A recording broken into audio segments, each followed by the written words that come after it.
देखिए हर खबर यहीं पर। सब्सक्राइब कीजिए TV9 भारतवर्ष।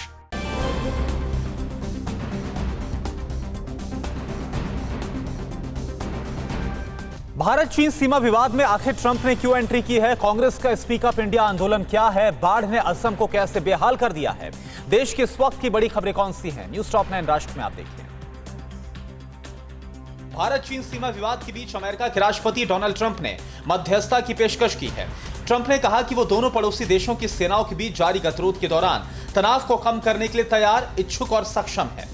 भारत और चीन की सीमा पर पिछले 20 दिनों से तनातनी का माहौल है। ट्रंप ने पहले कश्मीर मसले पर भी भारत और पाकिस्तान के बीच भी मध्यस्थता की पेशकश की थी, लेकिन भारत सरकार ने इस प्रस्ताव को खारिज कर दिया था।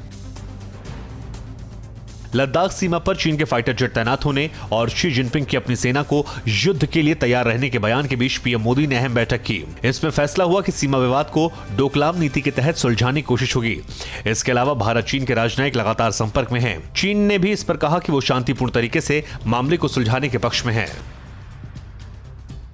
भारतीय वायुसेना को कल तेजस लड़ाकू विमानों का नया और दूसरा स्क्वाड्रन मिला। इस मौके पर तमिलनाडु के सुलूर एयरबेस से वायुसेना चीफ RKS भदौरिया ने 45वें स्क्वाड्रन के साथ लाइट कॉम्बैट एयरक्राफ्ट तेजस लड़ाकू विमान को उड़ाया। भदौरिया अब तक राफेल लड़ाकू विमान सहित 28 से ज्यादा तरह के विमानों को उड़ा चुके हैं। देश के गरीब मजदूरों के खाते में सीधे 7500 रुपए डालने के मसले पर कांग्रेस आज सोशल मीडिया के अलग अलग प्लेटफॉर्म पर 50 लाख लाइव करने जा रही है। इसमें कांग्रेस अध्यक्ष सोनिया गांधी से लेकर ब्लॉक अध्यक्ष तक शामिल होंगे। यह अभियान सुबह 11 बजे से दोपहर 2 बजे तक चलेगा। इसका नाम स्पीक अप इंडिया है। कांग्रेस इस अभियान के जरिए बेरोजगारी, प्रवासी मजदूरों की स्थिति और आर्थिक मसले पर मोदी सरकार के खिलाफ हल्ला बोलेगी। बोर्ड एग्जाम को लेकर CBSE का बड़ा फैसला। लॉकडाउन के दौरान अपने गृह जिले में परीक्षा दे सकते हैं छात्र। जून के पहले हफ्ते में अधिसूचना जारी होगी। 12वीं के छात्रों के लिए बेहद राहत भरी खबर है, क्योंकि बड़ी संख्या में छात्र ऐसे हैं जो दूसरे राज्यों में पढ़ते हैं और लॉकडाउन के कारण स्कूलों तक नहीं पहुंच पाएंगे। परीक्षा 1 से 15 जुलाई के बीच होनी है। आंध्र प्रदेश के कड़ापा जिले के बद्वेल संसदीय क्षेत्र में राज्य की सत्ता पर काबिज YSR-CP के दो गुटों के बीच जूतम पैजार हो गई। दोनों तरफ से जमकर हाथापाई के बाद लात घूसे भी चले। फिर पुलिस वालों के सामने ही पत्थरबाजी शुरू हो गई और पुलिस मूक दर्शक बनी रही। मारपीट की वारदात में 8 लोग गंभीर तौर पर घायल हो गए।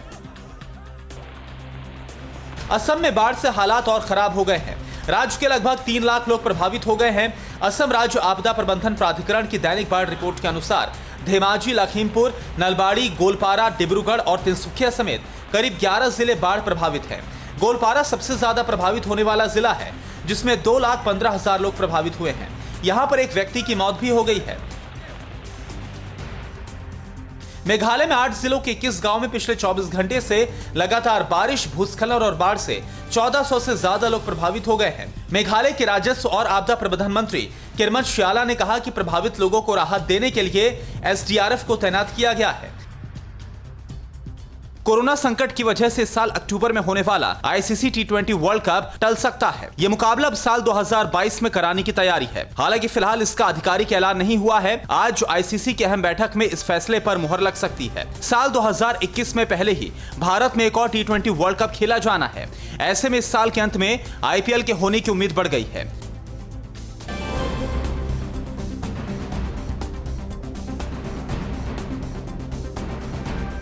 फिक्र आपकी, सोमवार से शुक्रवार रात 9 बजे सिर्फ TV9 भारतवर्ष पर।